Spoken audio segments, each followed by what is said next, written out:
Jamais une première dame n'avait été autant sollicitée. 6 mois déjà que Brigitte Macron s'est installée à l'Élysée, apportant un vent de modernité et de dynamisme, que beaucoup espéraient après le quinquennat de François Hollande, notamment marqué par l'absence d'une présence féminine.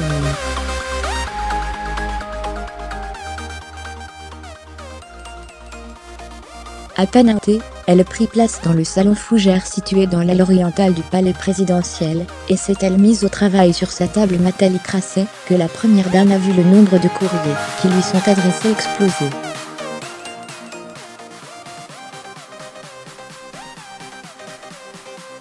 Cela n'était encore jamais arrivé à l'Élysée. Soucieux d'apporter la considération nécessaire à chaque missive envoyée, l'épouse d'Emmanuel Macron l'écrit.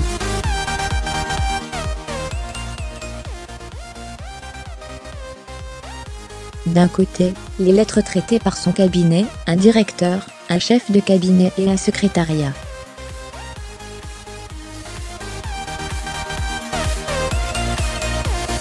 Fermez les parenthèses, celle auxquelles elle répond personnellement, et celle, enfin, qui demande bien plus que son paraphe, détaille le point dans son édition du 26 octobre.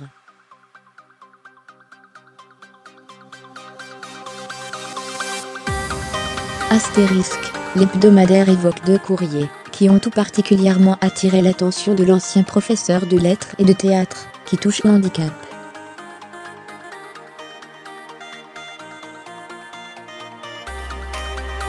Deux missives, rédigées par 2 femmes se déplaçant en fauteuil roulant. Elles ne se connaissent pas, habitent chacune à un bout du pays, mais toutes 2 racontent leur impossibilité à passer une mammographie, relate Le Point.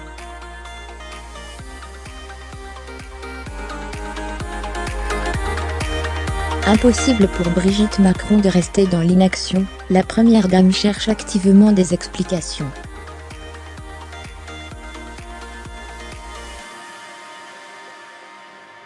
Quand vous découvrez un problème dont vous ignorez l'existence, il faut vous occuper, assène-t-elle sans cesse à son équipe.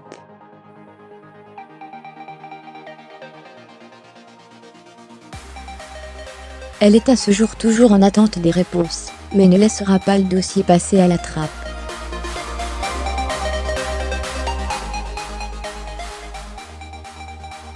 Le sujet lui tient trop à cœur. Engagée et active sur plusieurs terrains, l'épouse de Brigitte Macron ne créera pas de fondation, contrairement à ce qui certains bruits de couloir avançaient cet été.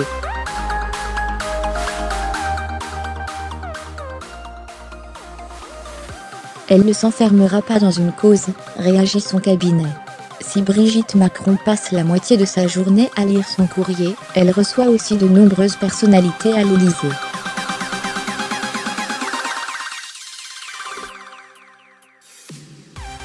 Parmi elles, Anna Wintour, la papesse de la mode et patronne du magazine Vogue, Marc Lavoine ou encore une ancienne première dame très affaiblie ces derniers temps, Bernadette Chirac.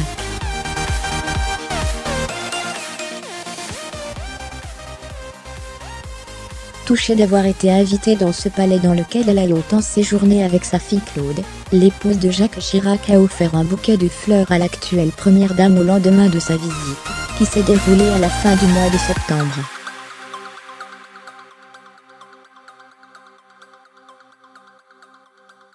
Pas de cinéma, malgré ses envies de sortie à l'extérieur du palais présidentiel, Brigitte Macron reste souvent confinée.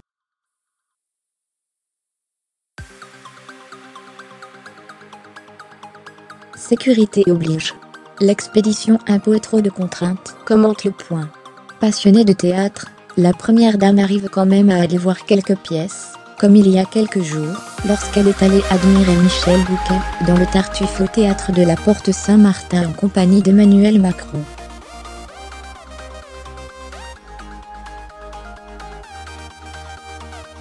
Un retour aux sources apprécié à sa juste valeur. Il lui a en revanche été impossible de se rendre au cinéma pour voir Le Sens de la fête d'Éric Toledano et Olivier Nakache avec Jean-Pierre Bacry.